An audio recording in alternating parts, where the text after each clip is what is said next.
since they've been on the winning streak. I mean, we know what Van Vliet and Baker did. Yeah, Van Vliet being healthy has been the biggest. Getting him back in the lineup and allowing him to, to run the team for him. And Baker, Baker does a great job of playing the point when Van Vliet is not on the floor. But having them together, obviously the number of games they've played together, when they're side by side, it's just a different feel to their team. So that's the biggest one. But then, like I said, Fran Camp is starting to get more comfortable.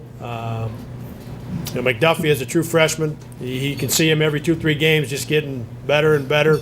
So some of those new guys, because we're halfway or over halfway through the season, so those guys they're just playing with more confidence and playing better. It's been a long time since you've been in this kind of a place as a team. So with the youth that you have on the team, how much do you have to address ignoring guys like us and social media and just focusing on practice and things like that? Hey, we started doing that a long time ago, Jeremiah. We started having that. We had that conversation a long time ago. It is something. It is something we talk about. We even talked about it in June when the guys get here for summer school. It's part of our program manual, and we talk about it when we start classes. The importance of being able to just to keep things inside of the locker room. It gets harder when it's harder for the players when you have a game like you did Saturday and your record is what it is. It certainly is harder in this situation, and that's where the message from our coaching staff is important, and that's where leadership really comes in, because the guys in the locker room are the ones that are going to know more about it than I am, and that's where Bo and Paul and Wes have to continue to do a great job. Because there isn't any question that it is hardest right now to have the distractions stay outside of what we're doing to get ready. And I'm confident in our guys, in our older guys. They've been around long enough. They understand that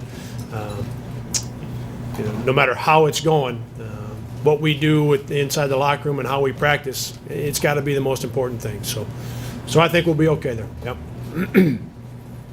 Jake, one question regarding basketball in general. There was an incident Friday night, Ionia and Monmouth, where a kid slapped another one during the post-game handshake. Some of the national experts are talking about maybe it's time to get rid of the post-game handshake.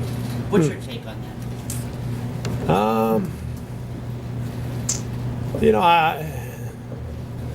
I don't believe it's probably time for that. Without getting too deep into it or going too big picture, I think it's probably time that all of us remember that being respectful is a pretty good thing. And when we have an opportunity to pass that on to somebody, whether it's me as a coach to our players or whatever situation, and I'm not speaking specifically to those two teams, I'm talking generally. I think it's a good time for more of that than I am saying, okay, well, if we can't do it the way it should be done or the way it's intended, then we have to get rid of it. I would lean the other way. No. Anybody else? All right, thanks for coming out.